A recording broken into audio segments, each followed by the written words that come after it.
tal? Muy buenas noches, 8:45, momento de las noticias. Mi nombre es Juan Carlos Sandoval y le presento nuestros titulares.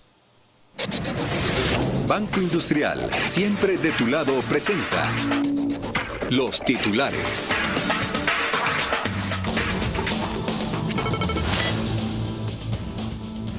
Según el ministro, he de contarle que Alejandro Maldonado Aguirre hace cambios en el gabinete de gobierno, 4 nuevos ministros y 2 secretarios. Según el Ministerio de la Defensa, no se ha autorizado que Roxana Baldetti sea atendida en el hospital militar y si lo hace es por orden de juez. Corte de Constitucionalidad declara inconstitucional los impuestos a la telefonía y a la distribución del cemento.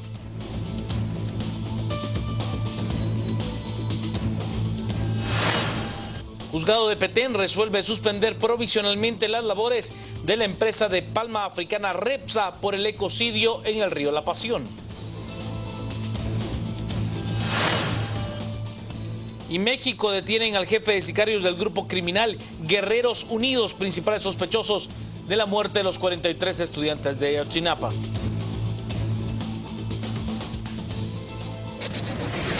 Banco Industrial, siempre de tu lado, presentó los titulares. Comencemos con las noticias y es que hoy fueron nombrados 4 ministros de Estado y 2 secretarios, esto en el inicio de la conformación del gabinete de Alejandro Maldonado Aguirre. El presidente Alejandro Maldonado Aguirre, a través de su secretario de Comunicación Social Alejandro Palmieri, anunció cambios en el gabinete de gobierno. Esto luego de una evaluación de todos sus funcionarios a quienes le pidió que pusieran a disposición sus cargos. Los cambios se dieron en las carteras de Cultura y Deportes, Educación, Ambiente y Recursos Naturales, Ministerio de Trabajo y Previsión Social y además de 2 secretarías. Como ministro de Ambiente y Recursos Naturales, el señor Andreas Lenov.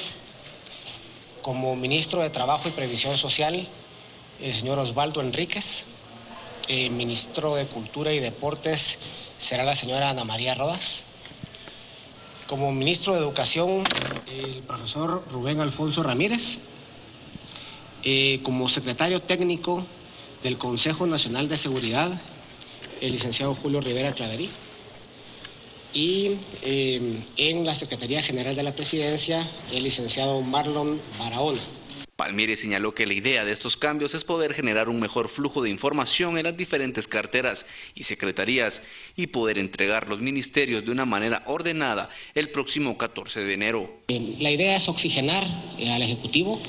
Estos cambios, como ustedes podrán ver, traen a personas sumamente capaces en sus áreas, a esos ministerios y a esas dependencias.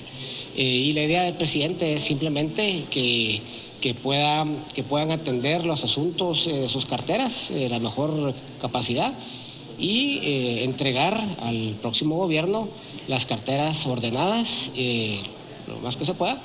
Los ministros que fueron relevados son Duay Pesarosi como ministro de Cultura y Deporte, Eligio Sig de la cartera de Educación, Óscar Medinilla de Ambiente y Recursos Naturales, Carlos Ulván de Trabajo y Previsión Social. En cuanto a las secretarías, José Roberto Hernández deja la Secretaría General y por último Ricardo Bustamante como secretario técnico del Consejo Nacional de Seguridad. ¿Se acuerda usted que desde hace algunos días Roxana Baldetti está internada en el hospital militar, en el centro médico militar? Pues esto ha causado polémica luego de las declaraciones del Ministerio de la Defensa, que asegura que ella no tiene autorización para permanecer en aquel lugar y que si lo hace es por orden de juez competente.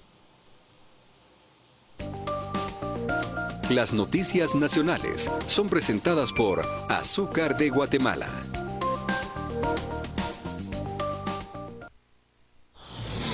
Polémica entre el abogado defensor de Roxana Baldetti y el Ministerio de la Defensa por el internamiento de la ex vicepresidenta en el hospital militar. Según el defensor de Baldetti, Mario Cano, al ministro de la Defensa, William Mancilla, no se le tiene que consultar si su defendida puede o no estar internada en el nosocomio. El asunto es que Defensa no quiere a Baldetti en el hospital militar, por eso envió un memorial al juez Miguel Ángel Gálvez para que Salud Pública se haga cargo de la atención a Baldetti. Mario Cano critica la actitud del ministro William Mancilla. Cuando se hace la consulta al director del Centro Médico Militar, él nos dijo con mucho gusto, tráiganla, si para eso estamos. Yo creería, señor juez, que en virtud de la presión mediática que existe y en virtud también de todos los cambios que se dieron, el señor ministro de la Defensa lo que no quiere es asumir una responsabilidad que ya de verdad le digo, es hasta absurdo poder nosotros indicar y hablar sobre el estado de la salud de una persona cuando no somos ni siquiera médicos, y más que el ministro de la Defensa venga a estas alturas a indicar que se le tenía que pedir consulta a él, cuando nosotros al director del Centro Médico Militar solicitamos su anuencia. En tanto, el Ministerio de la Defensa, a través del vocero, dice que solo cumplen con la orden del juez Miguel Ángel Gálvez, pero que ellos no han autorizado la estadía de Baldetti. El Ejército de Guatemala lo que está haciendo es darle cumplimiento a una orden de juez competente, que es el juez Miguel Gálvez Aguilar, y estamos acatando una orden judicial. No existe nada por escrito de autorización para ninguna persona. Y luego de que el Ministerio de la Defensa dejara a cargo del Ministerio de Salud Pública y Asistencia Social el caso de Roxana Baldetti, pues este ha dicho que no tiene la capacidad para poder resguardar la seguridad de la exfuncionaria. El viceministro de Salud, Israel Lemus, informó que aún no ha recibido información que la ex vicepresidenta Roxana Baldetti vaya a ser trasladada hacia un hospital público. Él aseguró que ningún centro asistencial del Estado está en las condiciones para recibirla por el tema de seguridad, y además no hay un área privada para su encamamiento. Según el viceministro, una opción podría ser el hospitalito de la Policía Nacional Civil. Si el juez ordena su traslado, obviamente nosotros tenemos que recibir en alguno de los servicios de salud. La misma Constitución nos dice a nosotros que tenemos que asegurar la salud y la seguridad de los pacientes, de todos los pacientes. En este caso, nosotros deberíamos de estar preparados para asegurar la salud de esta paciente.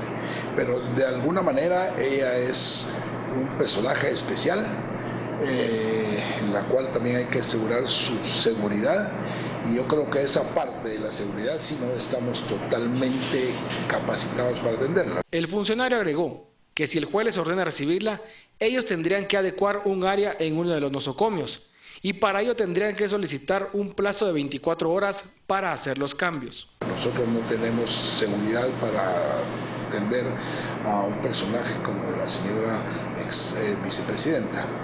Sin embargo, si hay orden de juez, nosotros tendremos que buscar la forma de atenderla en el hospital que el señor juez decida.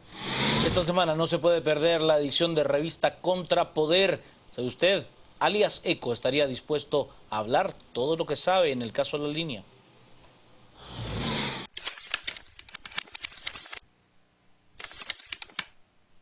El 31 de agosto, en pleno apogeo del caso La Línea, al entonces presidente Otto Pérez Molina se le cuestionó sobre su relación con Estuardo González, alias Eco. Él tomó distancia y dijo que a ese señor lo vio pocas veces. A ver, para el señor que usted me menciona, mire, yo lo que recuerdo es que pudo haber estado aquí en una o dos oportunidades. No, todo eso sí se lo digo con toda la certeza, que él dice que venía todos los miércoles a reunirse conmigo, o en algún lado lo dijo. Eso es totalmente falso. No tengo ningún tipo de relación con él, y si estuvo aquí fue precisamente para ofrecer unos servicios de control de una sociedad que él tenía para el manejo de empresas. Pero de ahí ningún tipo de relación con él, que haya estado viniendo aquí a hablar conmigo a Casa Presidencial cada 8 días, eso es totalmente falso, eso no es cierto. Sin embargo, la revista Contrapoder habló con el abogado de Eco, Luis Calderón, quien le confirmó que se reunía con Otto Pérez Molina los lunes y con Baldetti los miércoles. Salvador González ha dicho la versión de sus hechos en repetidas ocasiones al MP y a la CICIG. Es más, ha sostenido hasta 3 reuniones a la semana para dar su versión. El ente investigador incluso le ha realizado pruebas de polígrafo para conocer si miente o no, según su abogado.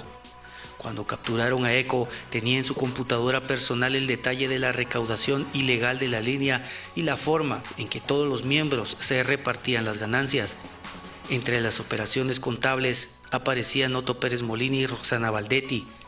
Entre el papeleo también se encontraron boletos de avión para Pérez y Valdetti a México en el 2011. La conexión entre ECO y el binomio presidencial era evidente. Lo que ECO conoce del ex binomio presidencial ahora ha provocado que su familia reciba amenazas. El mismo González ha sido trasladado de cárceles por seguridad. No se pierda en la revista Contrapoder la historia completa de cómo ECO está dispuesto a revelar los secretos de la línea. Su testimonio puede atar los cabos sueltos del proceso y dar el golpe final a quienes se señala como verdaderos cabecillas de la red, Roxana Valdetti y Otto Pérez Molina. Las noticias nacionales fueron presentadas por Azúcar de Guatemala. Vamos a la pausa, quédese con nosotros. Al regresar tenemos más noticias a las 8:45.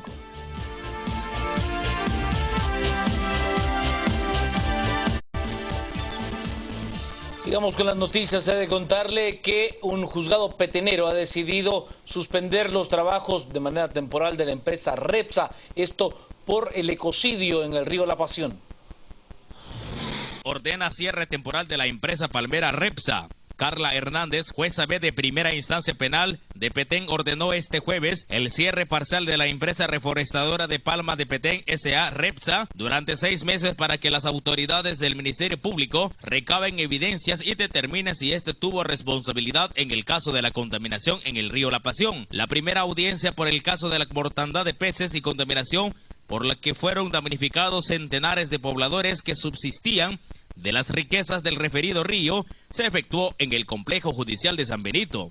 Integrantes del Centro de Acción Legal, Ambiental y Social de Guatemala, CALAS, del Gran Consejo de Autoridades Ancestrales Mayas y la Comisión por la Defensa de la Vida y la Naturaleza de Sayaché asistieron a la audiencia, mientras que un grupo de vecinos que portaba pancarta afuera del referido juzgado exigían el cierre de la empresa para efectuar una investigación. El nivel de alerta fue bajado de naranja a amarillo recientemente y se autorizó la pesca y el consumo de agua en el río La Pasión. Un monitoreo efectuado por el Comité de Operaciones de Emergencia COE sobre las aguas del río La Pasión determinó que son 16 comunidades y alrededor de 30 familias fueron afectados, por las cuales 8,000 se abastecen de arroyos, riachuelos y pozos artesanales. La jueza de instancia penal ambiental del departamento de Petén ha ordenado en un precedente realmente histórico y único en la República de Guatemala el cese de operaciones temporal de la empresa REPS por un periodo de 6 meses para que el Ministerio Público pueda desarrollar todas las investigaciones científicas para corroborar si en efecto es responsable de la contaminación industrial que se le acusa. Es una victoria de este pueblo que clama justicia y hoy logramos que 4 querellantes agresivos lo aceptara la juzgadora del Juzgado de Delitos de Medio Ambiente de Petén. Desde el departamento de Petén reportó para Canal Antigua Edmundo Bolón. Usted, esta mañana en un sector de la zona 11 fue localizada una bolsa plástica con restos humanos. El cuerpo desmembrado de un hombre fue localizado en mediaciones de la 10ª Avenida y 33 Calle Colonia Las Charcas, zona 11 capitalina. Los restos humanos se encontraban dentro de una bolsa de comida para perros, frente a la residencia de una vecina, quien pidió mayor seguridad en el sector luego del macabro hallazgo. Es muy solitaria esta calle. Yo no escuché nada. De todos modos, si solo vinieron a tirarlos, no se escuchó nada. Que haya más vigilancia, que la policía esté más atenta, porque por eso es que pasan estas cosas. Y que no hacen no castigan a los delincuentes. A los asesinos los meten a la cárcel y a los 3 días están afuera. Según los pobladores, el temor es constante, ya que no se atreven a salir a la calle a consecuencia de la violencia e inseguridad que existe en el sector. Pues sí, siempre da miedo, porque no sabe uno a qué horas van a aparecer cualquier cosa. En lo que va del año ya se contabilizan 25 descuartizamientos de personas a nivel nacional, un promedio de 3 desmembrados por mes. ¿Sabe usted? La Corte de Constitucionalidad ha declarado inconstitucional los impuestos a la telefonía y a la distribución del cemento. A pocos meses de terminar el año, la Corte de Constitucionalidad decidió en forma definitiva anular los impuestos creados en el presupuesto 2015, en el cual se enmarcaba un impuesto del 5% a la telefonía, un aumento a 5 quetzales sobre el cemento y el aumento del 1 al 10% de las regalías de la minería. Como el presupuesto general, en alguna medida los ingresos son de carácter generalizado, es decir, no van a determinados rubros presupuestarios, sino que de los ingresos que obtiene el Estado se hace una distribución para los gastos. No hay una especificidad en cuanto a rubros presupuestarios que pudieran verse afectados, sino que es una globalización en el recurso, que al ingresar a las cajas del Estado, pues obviamente con este tema del financiamiento, lo que se hace en este caso, al declarar con lugar la inconstitucionalidad de esas normas, se regularizan temas de financiamiento para los gastos del Estado. De la misma manera, anuló la posibilidad que se había creado dentro del presupuesto en el que algunas de las carteras, especialmente las de salud y educación, podrían contratar organizaciones no gubernamentales para realizar sus tareas, así como la anulación de restricciones en la emisión de bonos del Tesoro. Ser en la hipótesis de que sí, puesto que si fue esto para el ejercicio fiscal 2015, obviamente esto va a servir de orientación para la discusión del presupuesto del ejercicio del año 2016 y podría también proyectarse, si es el caso de que el Congreso de la República no llegara al consenso de aprobar un presupuesto nuevo para el siguiente año y regiría el que está en el año actual. La decisión de los magistrados fue unánime y la misma deberá aplicarse de inmediato a la Ley de Presupuesto General 2015. Los efectos de esta podrían aplicarse también para futuros presupuestos, según explicó Guzmán.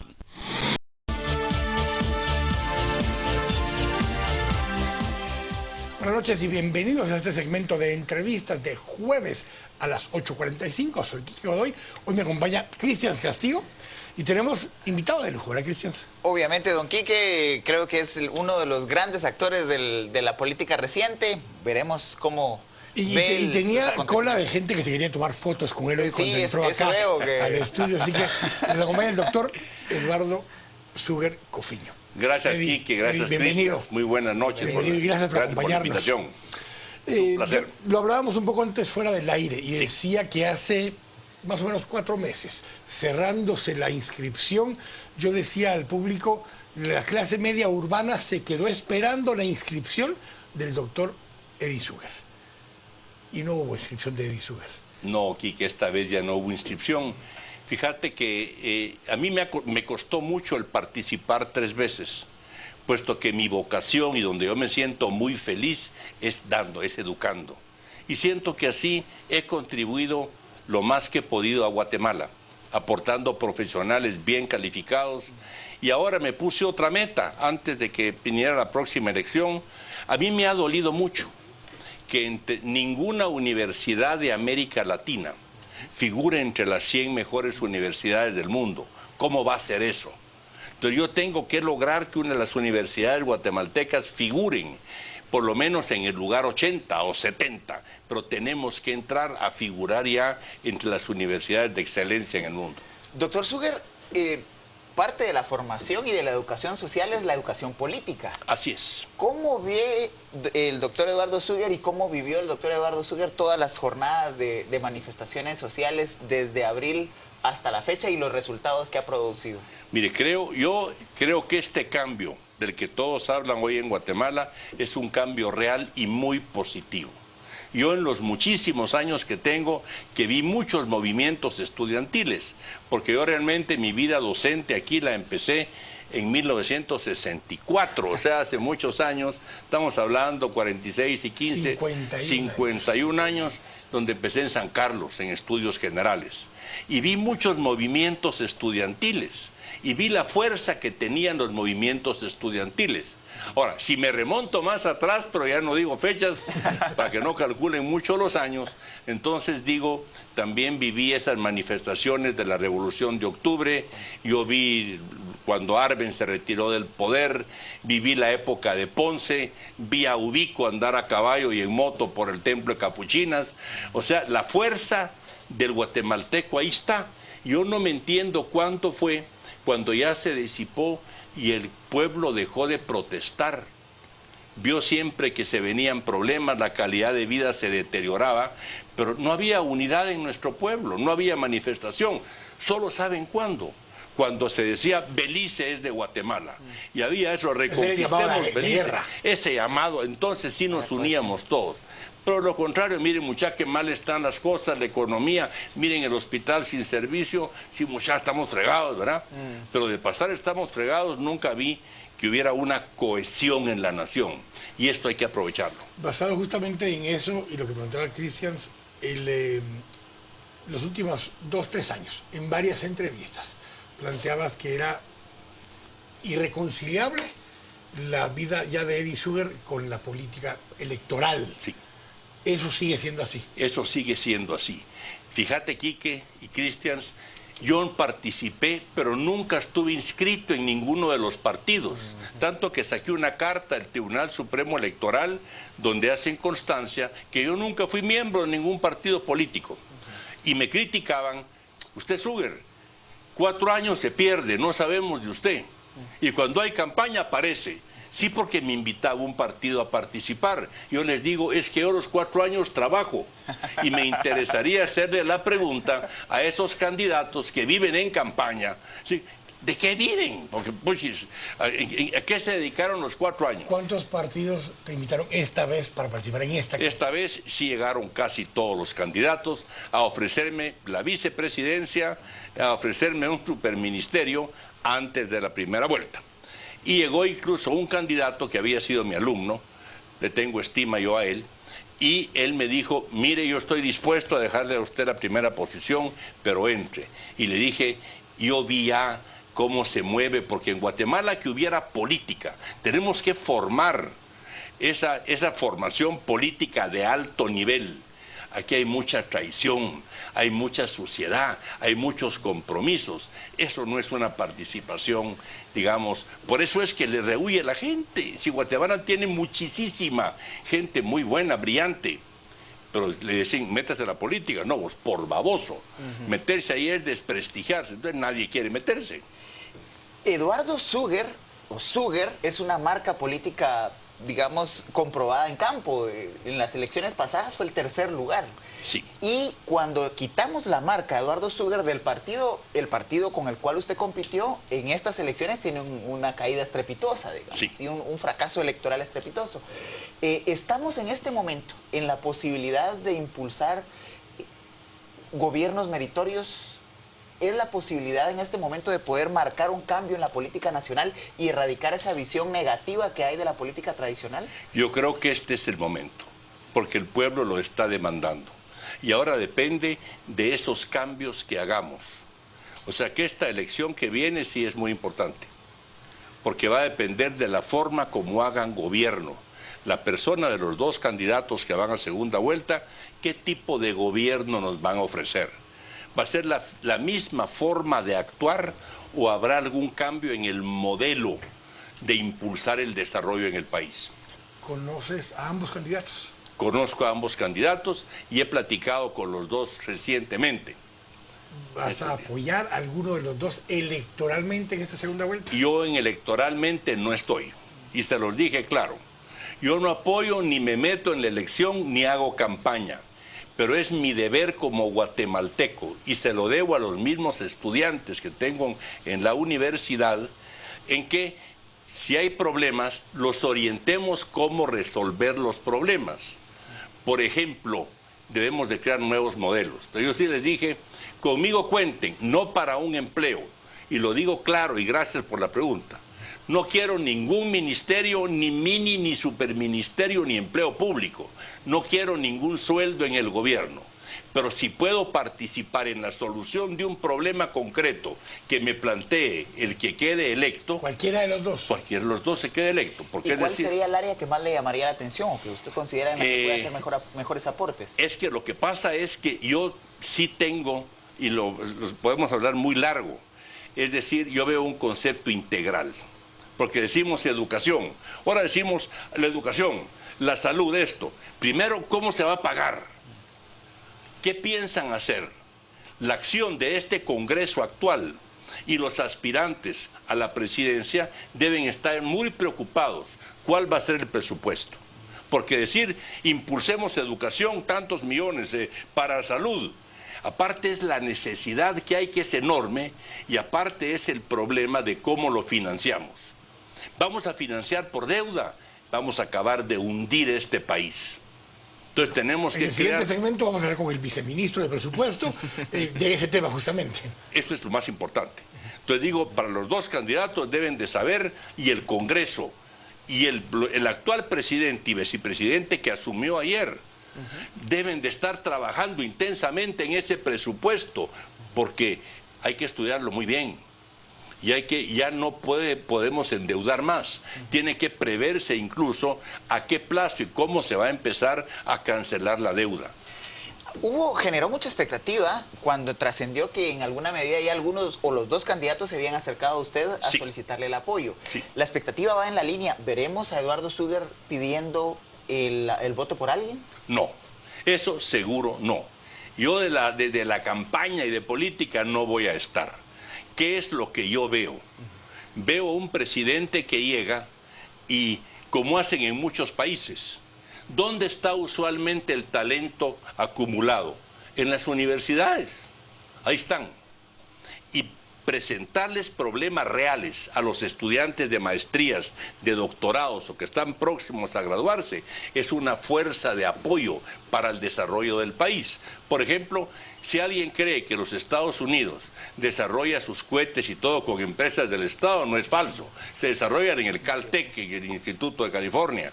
Entonces, si alguien cree que todos los estudios de petróleo lo hacen pagados los petroleros, no. Se hace en la Universidad de Texas, en laboratorios de química.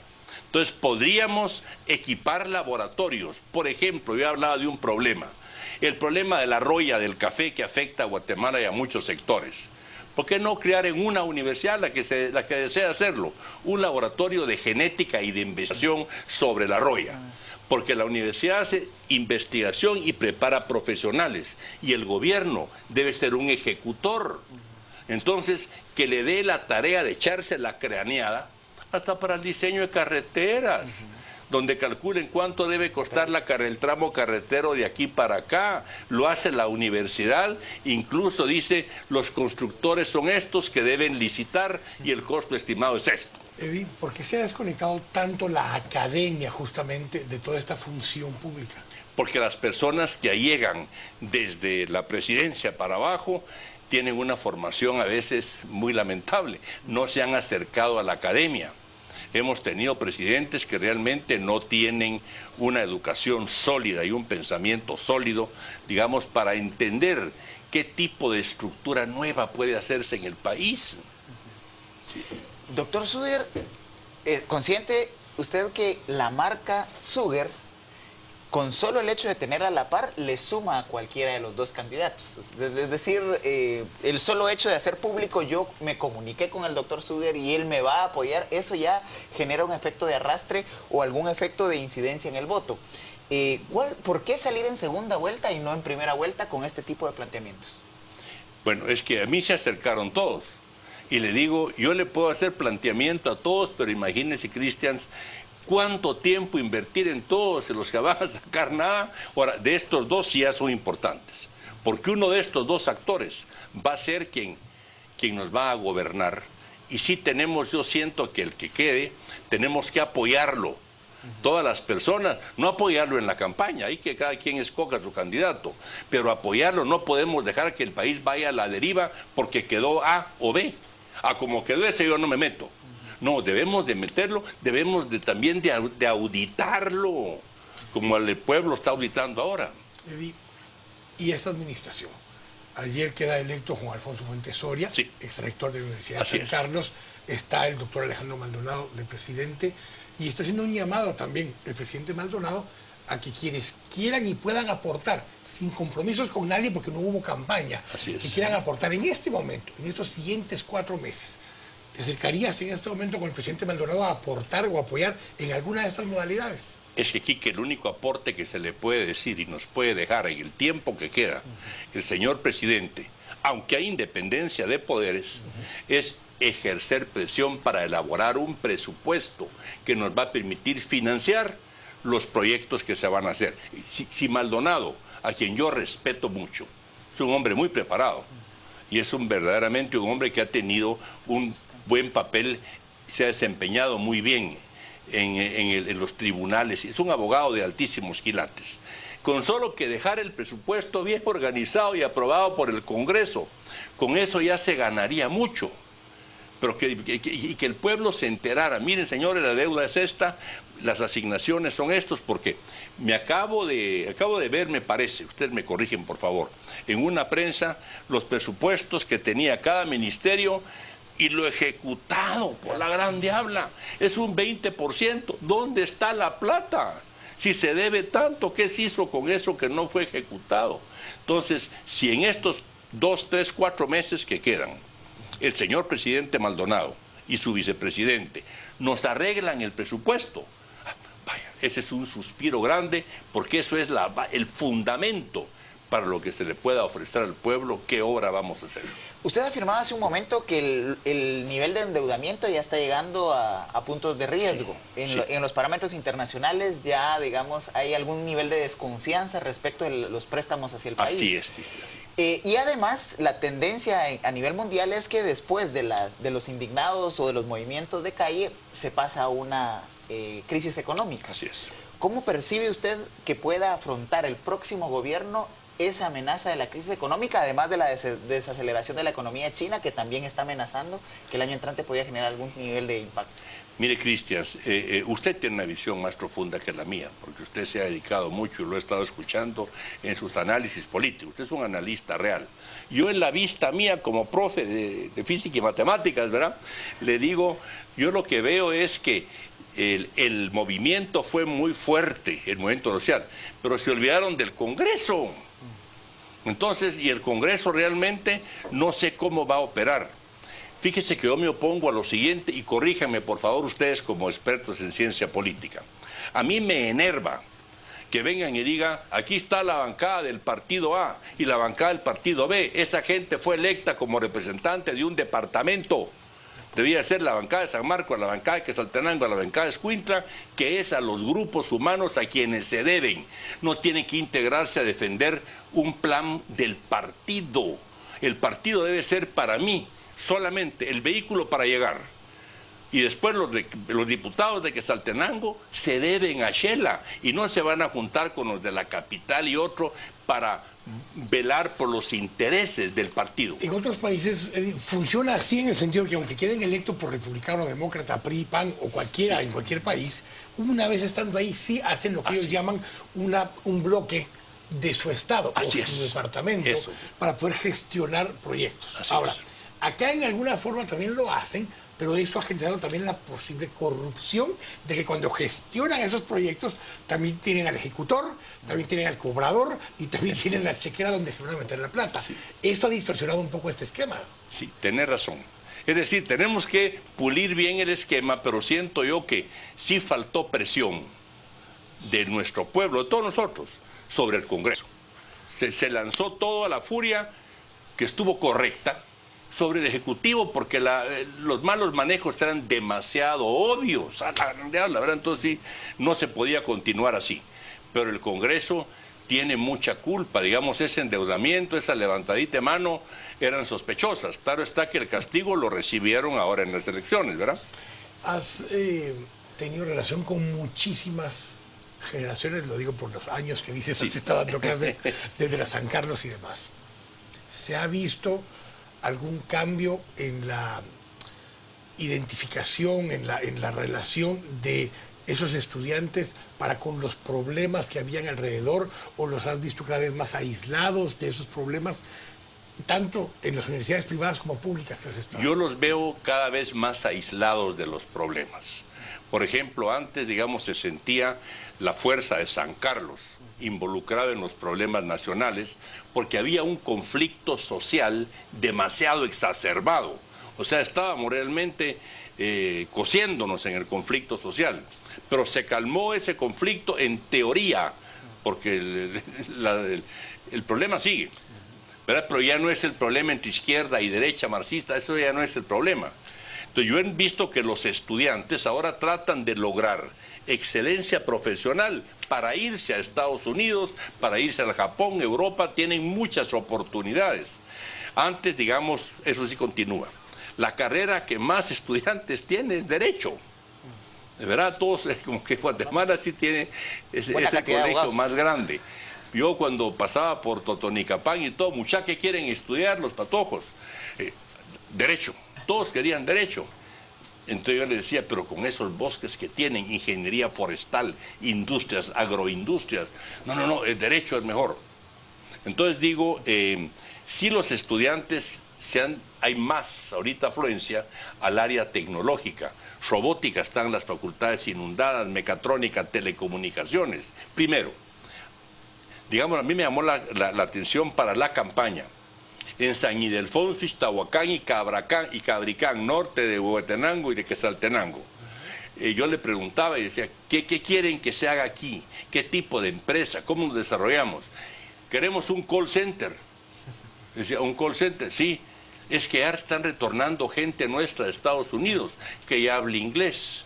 Y solo con establecer centrales de comunicación con los migrantes restantes, manejar temas, digamos, de transferencias, de poder transferir necesidades familiares, se pueden armar una infinidad de negocios, de microempresas de alta tecnología.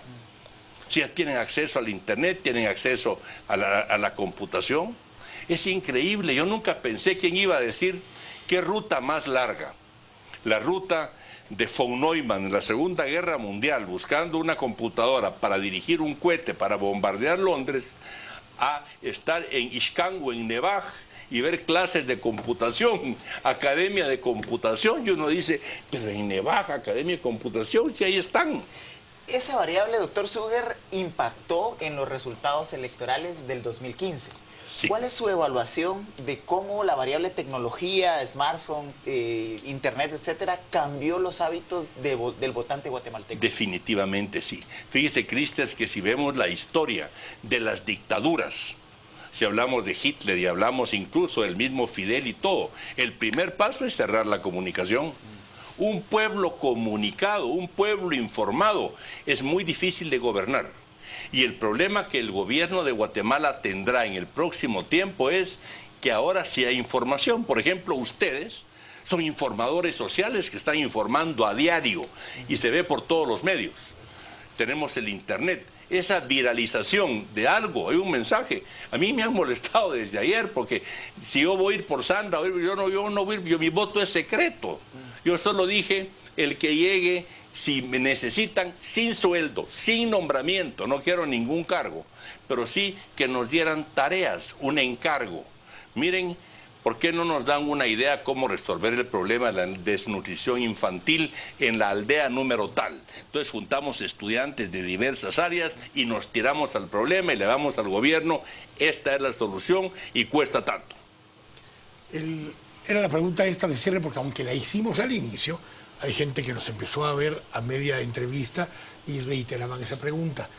Como sale el anuncio ayer de Sandra Torres diciendo, invité al doctor Eduardo Suger a que sea parte de mi equipo de notables, la respuesta a esa interrogante que la gente tiene es, ¿va entonces Eduardo Suger con Sandra Torres? No, yo no voy con ninguno, yo voy con el que quede. Voy con Sandra Torres cuando ejerza, no para la campaña electoral. Voy con como es Jimmy Morales, cuando ya esté ejerciendo y él me necesite para algo. Y me necesite no solo Eduardo Suger, sino que yo conforme un equipo de profesionales y estudiantes y nos den problemas concretos. Por ejemplo, a mí en lo personal me interesa mucho el problema en educación, que tenemos que enfrentarlo. Y sí me gustaría que participáramos un grupo si viene de diferentes universidades, como sea, de gente que nos interesamos en el problema, porque realmente creo que este gobierno la acabó de planchar con eso del bachillerato para magisterio y quitó las normales, cuando debemos de tener normales de calidad mundial, donde se formen maestros y no pasen por una formación de bachilleres, sino que ahí se les inculque ese amor a la educación de veras. Doctor, preguntas rápidas. ¿Qué piensa de los planes de gobierno de tanto de la licenciada Torres como del licenciado Morales? Y nos preguntan en las redes cuál es su ideología política y económica. Mire, yo mi ideología política y económica es difícil, ¿verdad? Porque yo lo que creo es en que yo sí voy a enfrentar, para resolver el problema del hambre no hay ideología.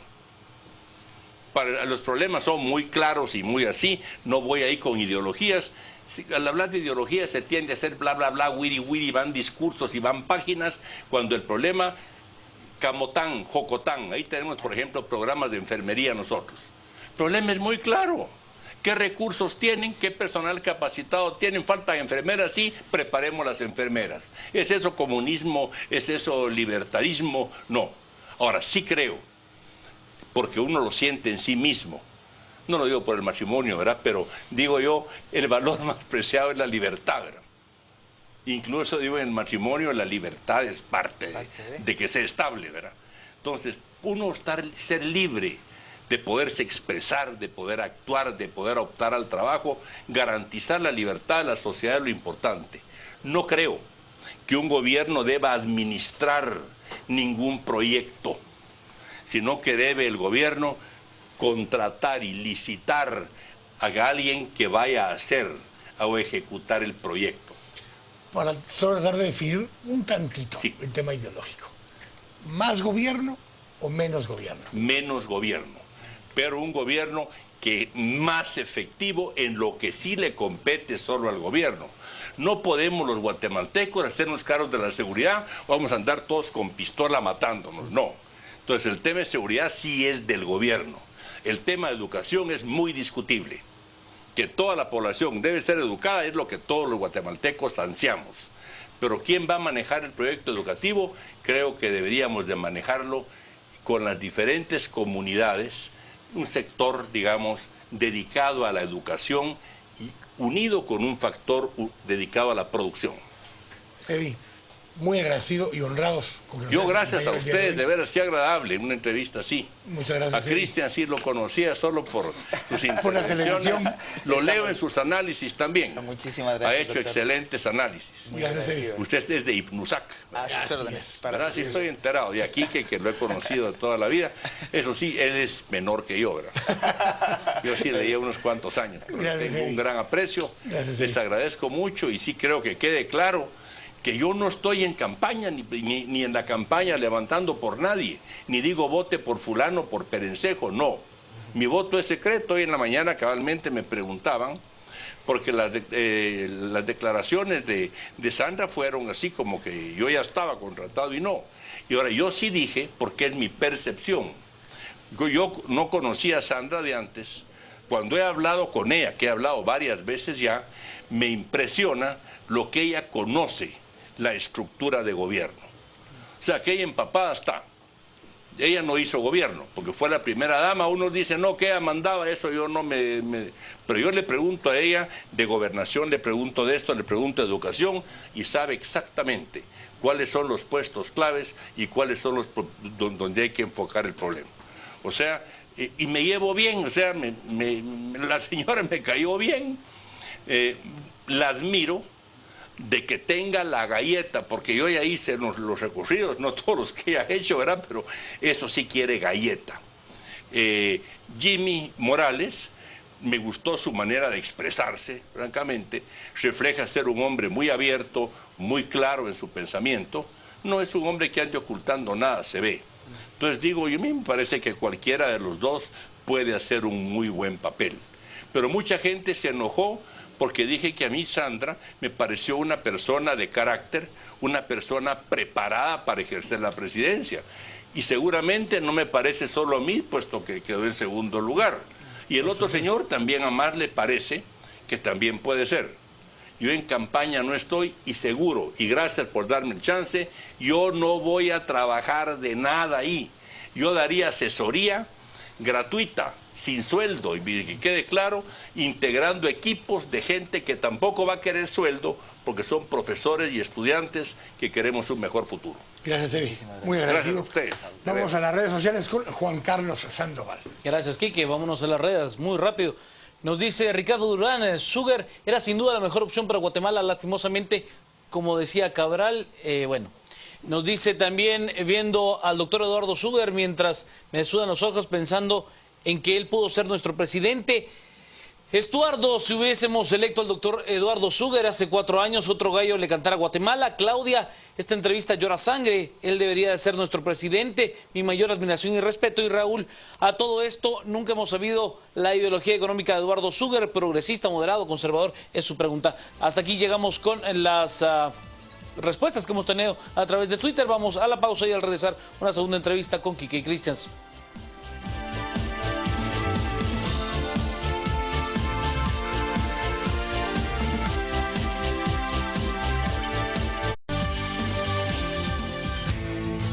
Este segmento es patrocinado por Excel Automotriz, cero preocupaciones.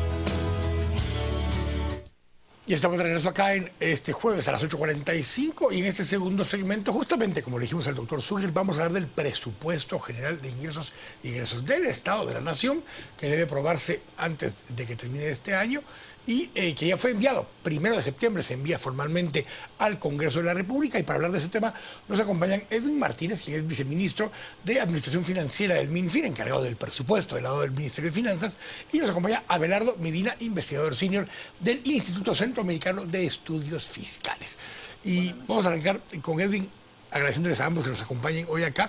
Decía el doctor Sugar, este es de los temas más importantes en este momento y complicado, Edwin, hacer un presupuesto basado básicamente en todos los aspectos técnicos que se tienen del lado de gobierno, más no necesariamente en el ambiente político de quién va a ejecutar el presupuesto el próximo año. ¿Complica eso un poco presentar un presupuesto y no saber con quién se va a discutir en el Congreso de la República? Bueno, gracias, buenas noches, gracias por la invitación. Creo que para el Ministerio de Finanzas es importante poder aclarar este tema. En relación a tu pregunta, bueno, creo que tiene ventaja y desventaja la situación que se ha estado viviendo, principalmente la situación política en el país, porque como Ministerio de Finanzas Públicas se permitió preparar un proyecto de presupuesto, creo yo, bastante técnico, sin una injerencia política como en años anteriores, ¿verdad? Y el presupuesto, pues el proyecto de presupuesto es uno de los instrumentos de desarrollo, creo yo, más importantes para el país. Y entonces, por eso ustedes pueden ver las cifras. El proyecto de presupuesto para nosotros técnicamente es un presupuesto bastante conservador. Y esto pues no, al mencionarles de que no hay una influencia política, es porque no se dio lo que se daba en años anteriores, en decir, no, mire, al ministerio tal, súbale este monto, póngale esta fuente de financiamiento, ellos van a hacer esto, van a hacer lo otro. Eso en este proyecto de presupuesto no se dio.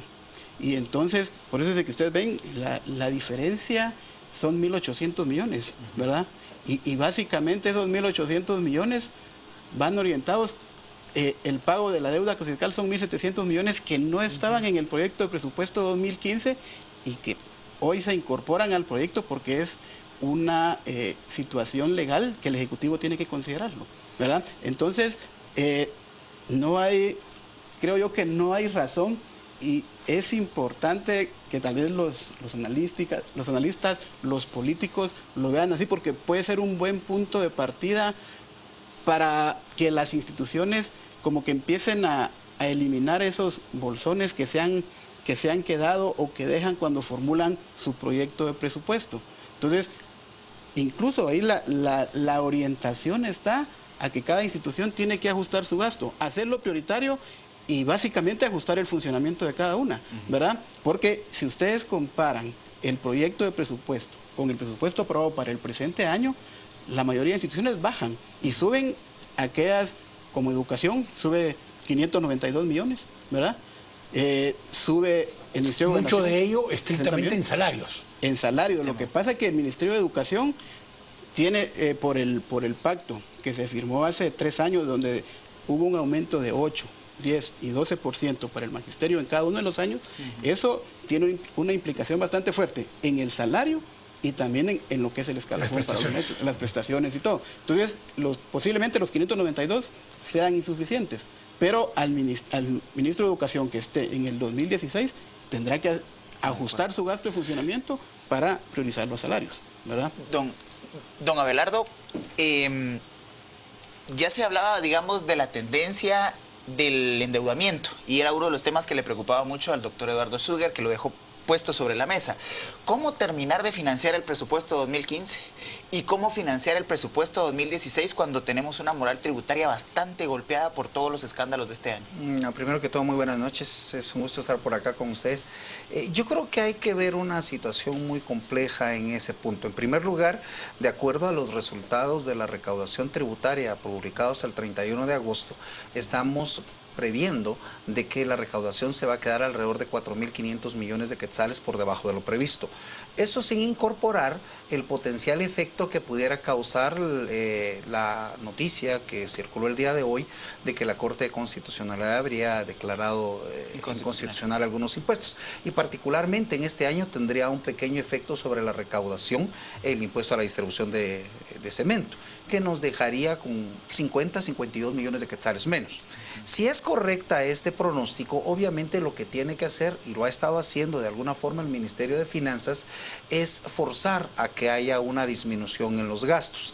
Sin embargo, seamos bien honestos, lo que ha sucedido es que hemos tomado una especie de ancla, o sea, nos hemos basado en el objetivo de que no se incremente el déficit, no que se incremente la deuda, y entonces lo que hemos hecho ante la disminución de los ingresos es que hemos restringido significativamente el gasto, especialmente en aquellos rubros de interés social, y por eso es de que nosotros vemos permanentemente impactos en el área de salud, impactos en el área de educación, impactos en el funcionamiento de la policía, etcétera. Pero esto básicamente lo que ha sido provocado, como ustedes lo decían muy bien, es porque hay una moral tributaria muy deteriorada. ¿Qué estamos previendo nosotros para el otro año? Efectivamente, este año esperamos que la carga tributaria termine en alrededor de 10.3%. Según nosotros, la carga tributaria el otro año va a ser 10.1%. El presupuesto está en el presupuesto 10.5. 4.4. El presupuesto considera 10.4, pero está esperando que la administración tributaria, por sus mejoras administrativas, va a incorporar 1.500 millones de quetzales más. Situación que nosotros ponemos en cierta tela de duda porque la administración tributaria no tiene un funcionamiento óptimo actualmente. Pero también hay que considerar que el propio presupuesto no está considerando los impactos que van a resultar de esta declaración de inconstitucionalidad. Por ejemplo, solo en el impuesto a la distribución de cemento, el otro año ya ese presupuesto lleva 237 millones de quetzales inflado, que no se recaudarían, es imposible que se recaude. Entonces, lo que sí vemos es que es muy difícil pensar, yo sí discrepo un poco con Edwin, en el sentido de que consideremos que el instrumento actual de Guatemala de desarrollo es el presupuesto. Definitivamente el presupuesto no es un instrumento de desarrollo. Básicamente lo que hicimos fue simplemente tomar el presupuesto que estaba 2015, más o menos dejarlo igual, hacer algunos acomodos hacia arriba o hacia abajo para que el déficit y la deuda no me crezcan más allá de donde estaba. O sea, lo que hicimos fue simplemente plantear lo mismo para que quien llegue trate de sobrevivir con una situación financiera similar al con de un ajuste que es el tema del pago de la deuda, porque sí está presupuestado el pago de la deuda de una forma donde aquí vienen parte de las discusiones ya del lado más político y técnico financiero. Estamos cambiando deuda que era de largo plazo a bajas tasas por deuda interna de corto plazo con tasas más altas y esa es parte de por lo menos de los argumentos, por ejemplo, de Encuentro por Guatemala. Pero yo creo que eso no fue voluntario, o sea, no veo de que se le pueda criticar al Ministerio de Finanzas porque ellos hayan hecho un mal trabajo en esa situación. Lo que sucedió es que la situación política y lo que de alguna forma fue provocar una especie de cierre virtual de las ventanillas del Banco Mundial y el Banco Interamericano de Desarrollo. Entonces, cuando los compañeros de finanzas hicieron el presupuesto y vieron que teníamos un déficit con algo hay que financiarlo. Y entonces simplemente, como no tenían créditos debidamente negociados, lo tenían que financiar con bonos. Entonces sí es cierto, una de las deficiencias reales del presupuesto que enfrentará el nuevo gobierno es que el financiamiento va a ser con deuda más cara, ¿sí? Simplemente porque va a ser vía bonos. Ahora, señor viceministro, ¿con qué recursos va a contar el gobierno entrante para empezar a funcionar el primer trimestre? Bueno, ahí está una situación complicada, porque cerrar el 2015 está siendo difícil, ¿va? Ustedes ya se han dado cuenta del ajuste drástico que tienen las instituciones. Básicamente se está pagando salarios. Y funcionamiento. Y lo básico, agua, luz, teléfono, los arrendamientos, por los problemas legales que puedan derivar en las instituciones. Entonces, esto va a hacer de que no queden muchos recursos en caja para enfrentar el gasto y principalmente enero. Enero, por lo menos hay que tener 2.500 millones de quetzales para el pago del aguinaldo, el pago a las municipalidades y los fondos rotativos de las instituciones, ¿verdad? Porque a las municipalidades hay que pagarles el 15 de enero legalmente. Y entonces hay que buscar las fuentes de financiamiento. Yo creo que una ventaja es de que el presupuesto del 2016, de ser aprobado, bueno, tiene 11.000 millones de bonos, ¿verdad? Trabajar desde este año, dejar todo listo y empezar a colocar en el mes de enero. Es un problema más de caja. De caja, ¿verdad? Porque que sobren recursos en este año está difícil. Porque, por ejemplo, el gasto mínimo o los recursos mínimos que se requieren mensualmente es alrededor de 4.500 millones de quetzales. Y los meses de septiembre y octubre en recaudación son de 3.200 y 3.500. Entonces, noviembre sí tiene 5.500 millones, pero no compensa lo que se puede... habla de arrancar con caja de 300 y tantos millones. O sea, estamos arrancando con sencillo en la caja realmente. Claro, no quedan muchos recursos. Entonces, y lamentablemente la recaudación de los últimos días de diciembre llega hasta el 10-12 de enero, ¿verdad? Entonces, sí va a ser complicado el arranque del nuevo gobierno, porque todavía es hasta el 14, ¿verdad? Los primeros 15 días serán complicados y por eso es de que tenemos que en finanzas empezar todo el proceso para poder colocar al menos parte de los bonos, ¿no? Don Abelardo, por un lado tenemos el problema de caja que refiere el señor viceministro y por el otro lado la presión de algunos sindicatos que están todavía como esperanzados en que haya una cobertura de beneficios que fueron negociados más o menos en función de los pactos colectivos. Y usted planteaba que hay una baja en la inversión social. ¿Cómo se compensan esas contradicciones? Bueno, de alguna forma, básicamente lo que sucede es que el pago de salarios se consideran gastos de funcionamiento dentro de la ejecución presupuestaria. Por supuesto que habrá que evaluar en su momento, el nuevo gobierno deberá hacer una evaluación sobre la pertinencia de los convenios colectivos de condiciones de trabajo. Obviamente es aquí donde se nota muy importantemente la ausencia de una ley de servicio civil general que de alguna forma evite este tipo de divergencias que se dan en la contratación de empleados en el sector público. Lo que sí es cierto es que todos los sectores, y ustedes lo han podido escuchar, salen los sectores representantes de la educación y dicen que no son los recursos suficientes para promover educación. Salen los sectores vinculados a la niñez y adolescencia y les dicen exactamente lo mismo. Salen los compañeros que trabajan en el área de salud y les dicen lo mismo. ¿Por qué? Porque el instrumento el presupuesto no es un instrumento de desarrollo. Lo que estamos realmente viviendo es una administración de la escasez en el Ministerio de Finanzas. Y yo quiero abonarme a lo que decía Edwin, porque si queremos ponerlo un poco más dramático, hay que recordarles que muchos de las instituciones, como el sector salud, hace compras previas a que tengan la disponibilidad. No necesariamente es lo correcto y no necesariamente es lo legal, pero lo hacen. ¿Y qué es lo que termina sucediendo? Cuando llegue el nuevo gobierno, se va a encontrar que no va a tener recursos de forma inmediata. Y precisamente por eso en ICEFI nosotros hemos destacado mucho que los candidatos desde ahora deben preocuparse, porque nosotros realmente vemos muy difícil que uno u otro pueda cumplir cualquiera de los ofrecimientos de campaña que hizo, porque no va a tener recursos el otro año para cumplirlo.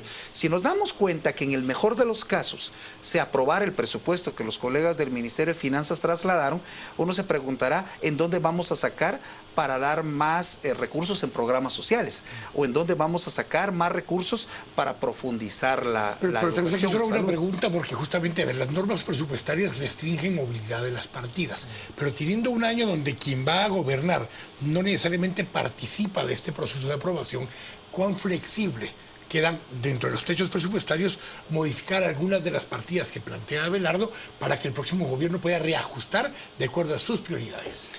Bueno, al menos el proyecto de presupuesto en el tema de normativa no tiene esa restricción, porque tiene que existir esa maniobrabilidad para que las instituciones puedan readecuar los presupuestos y el nuevo gobierno también pueda hacer esos movimientos, y eso lo permite la ley. El problema es de que cuando está la discusión en el Congreso es donde le ponen estos candados que ellos llaman, ¿va? Y eso es lo que afecta, porque a veces pues llega un ministro nuevo y en lo que conoce qué le corresponde hacer, se generan economías, y esos recursos, esas asignaciones pueden trasladarse a otros ministerios que políticamente sean prioridad para el nuevo gobierno. Yo creo que eso debería de quedar, porque por la forma en que el proyecto de presupuesto está elaborado, de que está básicamente ajustado al funcionamiento de las instituciones, no hay para más. Entonces tendrá que darse esa facilidad para que se ajuste el presupuesto, ¿verdad? Gracias Abelardo. Vamos a hablar varias veces de este tema seguramente antes de que se termine aprobando el presupuesto. A ustedes gracias por habernos acompañado en este segmento. Vamos a ir a los deportes. A las 10 p.m. regresamos con Cristian Castillo y con Juan Carlos Sandoval, pero además lo invito a que venga con nosotros el día domingo a las 10 p.m. Destino 2016. Nos acompañará el vicepresidente Juan Alfonso Fuentes Soria para poder conversar acerca de las prioridades de esta gestión que le quedan 117 días. Vamos a deportes, volvemos en un momento.